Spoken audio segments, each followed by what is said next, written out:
வணக்கம் நண்பர்களே. இன்னைக்கு நாம பார்க்க போறது ஒரு அமேசிங்கான மனுஷனை பத்திங்க. சிலந்தி பூச்சினாலே நம்ம பல பேருக்கு பயங்க, அரக்கண்ண போபியா அப்படின்னு சொல்லுவாங்க இல்லையா? ஆனா இந்தியாவிலேயே ஸ்பைடர் மேன் அன்போடு கூப்பிடப்படுற ஒருத்தர் இருக்காருங்க, இருந்தார். அவர்தான் டாக்டர் பெனாய் கிருஷ்ண திக்காதர். வெறும் சிலந்திகளை மட்டும் அவர் ஆராய்ச்சி பண்ணலங்க, இந்தியாவோட காடுகள்ல அழியிற நிலையில இருந்த அரிய விலங்குகளையும் காப்பாத்தின ஒரு சூப்பர் ஹீரோன்னு சொல்லாங்க.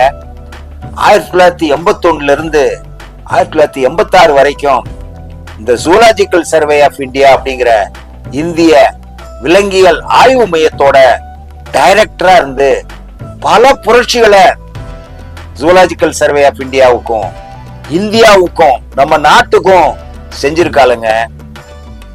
சைலண்ட் வேலி போராட்டமா இருக்கட்டும், அந்தமான் தீவுகளோட பறவைகளா இருக்கட்டும்,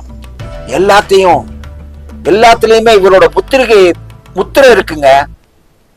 ஒரு சாதாரண பையனா வண்ணத்து பூச்சிகளை பிடிச்சிட்டு இருந்தாருங்க. எப்படி இவரு உலகம் போற்றும் ஒரு விஞ்ஞானியா மாறினாரு. இவரோட வாழ்க்கை ஒரு த்ரில்லர் சினிமா மாதிரிங்க. ஆமா, டாக்டர் திக்காதர் ஏன் சிலந்திகளை தேர்ந்தெடுத்தார் தெரியுமா உங்களுக்கு? அவர் எப்படி இந்தியாவோட மிக முக்கியமான காடுகளை அழிவுல இருந்து தடுத்தாரு அதுவும் தெரியுமா? வாங்க, இந்தியாவோட உண்மையான ஸ்பைடர்மேன் கதைய நம்ம இப்ப தெரிஞ்சுக்கலாம். வாங்க மக்களே, ஒரு நிமிஷம் யோசிச்சு பாருங்க. 1956 வருஷம், அப்போ இந்தியாவோட விலங்கியல் ஆராய்ச்சி எல்லாம் புலி, சிங்கம், யானை அப்படித்தான் பெரிய பெரிய விலங்குகளை சுத்தியே தான் இருந்துச்சு அந்த காலத்துல. ஆனா அந்த நேரத்துல ஜெடசைல ஜூலாஜிக்கல் சர்வே ஆஃப் இந்தியா அப்படிங்கறது ஜெடசைன்னு சொல்லுவாங்க. அதுல இருந்த ஒரு இளம் விஞ்ஞானி ஒருத்தர் சேர்ந்தாருங்க. அவர் தான் நம்ம பெனாய் கிருஷ்ண திக்காதர். அவரு என்ன நினைச்சாரு தெரியுமா? எல்லாரும் தான் பெரிய விலங்குகளை பாக்குறாங்களே, நாம ஏன் இந்த சின்ன சிலந்தியையும் தேள்களையும் ஆராய்ச்சி பண்ணக்கூடாது அப்படின்னு நினைச்சாருங்க. அவர் ஏன் சிலந்திகளை தேர்ந்தெடுத்தாரு? ஏன்னா அந்த காலத்துல சிலந்திகளை பத்தி யாருமே சரியா ஆராய்ச்சி பண்ணலங்க. அதுல நிறைய சயின்டிபிக் சவால்கள்லாம் இருந்துச்சுன்னு சொல்றாங்க. அவரும் நம்பினார். அதனாலேயே அவருக்கு ஜெடசியோட ஸ்பைடர் மேன் அப்படின்னு ஒரு நிக்நேம் வேற கிடைச்சிச்சுங்க. ஸ்பைடர் மேன், இந்தியாவோட ஸ்பைடர் மேன் அவர் தான். அவர் சும்மா உட்கார்ந்து ஆபீஸ்லயே இருந்து ஆராய்ச்சி பண்ணலங்க. நண்பர்களே, இந்தியா முழுக்க இருக்கிற விதவிதமான காடுகளுக்கு போய் ஆயிரக்கணக்கான சிலந்திகளை சேகரிச்சாரு. கல்கத்தா யூனிவர்சிட்டியில இவரோட சிலந்தி ஆராய்ச்சிக்க வேண்டிய இவருக்கு பிஹெச்டியும் டிஎஸ்சி பட்டங்களும் கிடைச்சிச்சுங்க. Handbook of Indian spider அப்படின்னு ஒரு புத்தகத்தை அவர் தான் எழுதினாருங்க. இன்னைக்கும் இந்தியாவுல யாராவது இந்த சிலந்திகளை பத்தி படிக்கணும் அப்படின்னாங்கன்னா திக்காதர் எழுதின புத்தகத்தை தான் முதல்ல எடுப்பாங்கங்க. ஆனா திக்காதர் வெறும் சிலந்திகளோட மட்டும் தன்னோட ஆராய்ச்சிய நிறுத்தலைங்க. அவரோட உண்மையான ஹீரோயிசம் எப்ப தெரிஞ்சு தெரியுங்களா? கேரளாவோட சைலண்ட் வேலி பிரச்சனை வந்தப்பதான். நண்பர்களே, சைலண்ட் வேலிங்கிறது ஒரு மிகப்பெரிய மழைக்காடுங்க. அங்க பெரிய நீர்மின் திட்டம், ஹைட்ரோ எலக்ட்ரிக் ப்ராஜெக்ட் கொண்டு வர அப்ப இருந்த அரசாங்கம் முடிவு பண்ணாங்க. அப்படி பண்ணா அந்த மொத்த காடு அழிஞ்சிரும், அங்க இருக்கிற அரிய வகை விலங்குகள்லாம் காணாம போயிடும் அப்படிங்கிற ஒரு பயம் எல்லாருக்கும் இருந்துச்சுங்க. அப்போ இந்த ஜெடசை இயக்குனர் என்ன பண்ணாரு? டாக்டர் திக்காதர் ரொம்ப துணிச்சலா ஒரு முடிவு எடுத்தாருங்க. மத்தவங்க எல்லாம் தயங்கினப்போ, என்ன அது ரொம்ப பெரிய அரசாங்கத்தினுடைய முடிவு. அவர் அங்க போய் ஒரு பயங்கரமான ஆராய்ச்சியை நடத்தினாரு. அதுல ஜெடசை விஞ்ஞானிகள் நிறைய பேர் பங்கெடுத்தாங்க. அதுல முக்கியமானவங்க யாருன்னா டாக்டர் ஹாஜ்ரா அப்படிங்கிறவரும் டாக்டர் திருமலைங்கிறவரும். அவர் என்ன சொன்னாருன்னா, இங்க இருக்கிற உயிரினங்கள் ரொம்ப முக்கியம். அந்த டேம் கட்டினா ஒரு மிகப்பெரிய இயற்கை பொக்கிஷத்தை நம்ம எல்லாரும் இழந்துடுவோம். அப்படின்னு ஆணித்தரமா சொன்னாருங்க.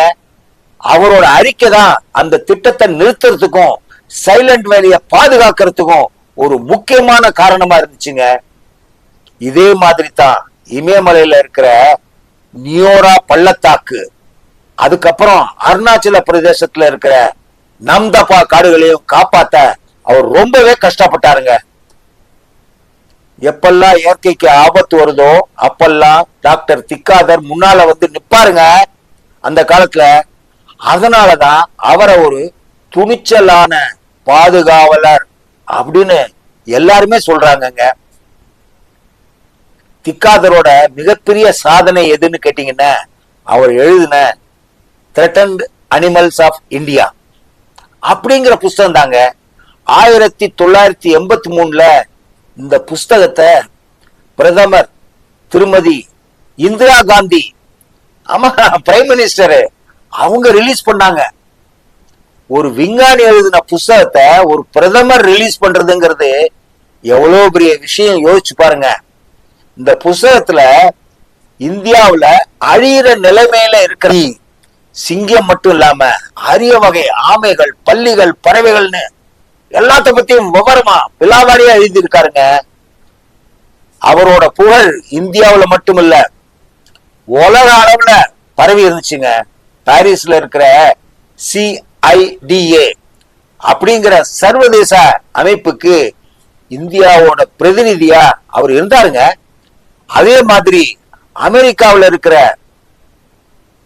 கார்னகி மியூசியத்தோட சேர்ந்து இந்தியாவில் ஒரு சர்வதேச கருத்தரங்க நடத்தினார் அந்த காலத்திலேயே. இதனால இந்திய விலங்கியல் துறையோட உலகத்தோட கவனத்தையே இந்த ஜூலாஜிக்கல் சர்வே ஆஃப் இந்தியா அப்படி அட்ராக்ட் பண்ணிச்சுங்க. அதுதான் ரொம்ப முக்கியமானது. திக்காதர் ஒரு சிறந்த விஞ்ஞானி மட்டும் இல்லைங்க, ஒரு சூப்பரான அட்மினிஸ்ட்ரேட்டர் கூடங்க. கல்கத்தாவில் ஜெட்டசைக்கா வேண்டி ஒரு 10 மாடி பிரம்மாண்ட கட்டிடத்தை கட்ட ஆரம்பிச்சது இவர் தாங்க. அது மட்டும் இல்லாம அந்த காலத்துல கம்ப்யூட்டர் மூலமா விலங்குகளோட தகவல்களை சேகரிக்கணுங்கிறது ஒரு பெரிய புரட்சியை தொடங்கினாருங்க. லட்சக்கணக்கான விலங்கு மாதிரிகளை முறையா பிரிச்சு அடுக்கி வச்சாரு. இதுல ஒரு புது விலங்கை கண்டுபிடிச்சா அத பழைய விலங்கோட ஒப்பிடுறதுக்கு விஞ்ஞானிகளுக்கு ரொம்ப வசதியா இருந்துச்சுங்க. இன்னொரு சுவாரஸ்யமான விஷயம் என்னன்னா, 1983 அந்தமான் தீவுகளோட பறவைகளை பத்தி ஒரு அழகான கேலண்டரை தயாரிச்சாருங்க. அது எதுக்குன்னா, சாதாரண மக்களும் அரசாங்கத்துக்கும் நம்ம நாட்டுல எவ்வளவு அழகான பறவைகள் இருக்குன்னு தெரியணுங்கிறதுக்காக வேண்டிதான் சார் அந்த கேலண்டர். அந்த கேலண்டர் அப்போ ரொம்பவே ஃபேமஸ் ஆச்சு. அந்தமான், அதுக்கப்புறம் நிக்கோபார் தீவுகள்ல இருக்கிற உயிரினங்களை பத்தி அவர் பண்ணின ஆராய்ச்சி இன்னைக்கும் ஒரு முக்கியமான பாடமா இருக்குதுன்னா அதுக்கு காரணம் திக்காதருடைய ஹார்ட் ஒர்க் தாங்க. அங்க இருக்கிற கடல் உயிரினங்கள், ஆமைகள், அதுக்கப்புறம் வண்ணமயமான பறவைகளை பத்தி அவர் பல புஸ்தகங்கள் எழுதியிருக்காருங்க. 1-2 இல்ல. திக்காதரோட ஆர்வம் சிலந்திகளோட மட்டும் முடியலைங்க. இந்தியாவோட ஆமைகள், அதுக்கப்புறம் பல்லிகள், அவர் நிறைய ஆராய்ச்சி பண்ணி இருக்கிறாரு. அந்தமான்ல இருக்கிற மேங்க்ரூவ் காடுகள்ல இருக்கிற உயிரினங்கள் எவ்வளவு முக்கியம்னு உலகத்துக்கே சொன்னதும் இவர் தாங்க. அவர் என்ன நம்பினார்னா, ஒரு சின்ன பூச்சியா இருந்தாலும் ஒரு பெரிய யானையா இருந்தாலும் ஒன்னொன்னும் இந்த பூமியோட சமநிலைக்கு ரொம்ப முக்கியம் அப்படிங்கறத அவர் தெரிஞ்சு வச்சிருந்தாரு. அந்தமான்ல இருக்கிற ரேர் அண்ட் வேனிஷிங் பேர்ட்ஸ், அதான் அரிய மற்றும் மறைந்து வரும் பறவைகளை பத்தி அவர் பண்ண ஆவணங்கள் தாங்க இன்னைக்கும் அங்க இருக்கிற பல இடங்களை பாதுகாக்கப்பட்ட பகுதியா மாற்ற உதவிச்சுங்க. அந்தமான்ல தான் 100க்கும் மேல சாங்சுரிஸ் இருக்குது, 2-3 நேஷனல் பார்க் இருக்குது. ஆமா, டாக்டர் திக்காதரோட வாழ்க்கை வெறும் ஆராய்ச்சி மட்டும் இல்லைங்க, அது ஒரு பெரிய பாடங்க நமக்கெல்லாம். ஒரு சின்ன சிலந்தில தொடங்கி மிகப்பெரிய காடுகள் வர அவர் காட்டின அக்கறை தாங்க இன்னைக்கு நாம பல அரிய விலங்குகளை பார்க்க காரணமா இருக்குது. 1986 அவர் ஓய்வு பெற்றப்போ இந்திய விலங்கியல் ஆராய்ச்சி ஜூலாஜிக்கல் சர்வே ஆஃப் இந்தியாவை ஒரு சர்வதேச தரத்துக்கு கொண்டு போயிருந்தாருங்க. இந்தியாவுடைய பல்லுயிர் பெருக்கத்தை, அதாவது பயோடைவர்சிட்டிய உலக மேப்ல கொண்டு வந்தவர் இவர்தாங்க. அடுத்த தடவை நீங்க உங்க வீட்டு செவத்துல ஒரு சிலந்திய பார்த்தா கண்டிப்பா திக்காதரோட ஞாபகம் வரணுங்க. ஏன்னா அவர் சொல்லி கொடுத்தது என்னன்னா, இந்த உலகத்துல இருக்கிற சின்ன பூச்சி கூட ரொம்ப ரொம்ப முக்கியங்கிறதாங்க. இந்த வீடியோ உங்களுக்கு பிடிச்சிருந்தா லைக் பண்ணுங்க, ஷேர் பண்ணுங்க நண்பர்களே. இன்னும் இதே மாதிரி இன்ட்ரெஸ்டிங்கான ஆட்களை பத்தி தெரிஞ்சுக்க இந்த கிரேடில் டு கிரிமேஷனை சப்ஸ்கிரைப் பண்ணுங்க. அடுத்த வீடியோல சந்திப்போம் நண்பர்களே. நன்றி, வணக்கம்ங்க.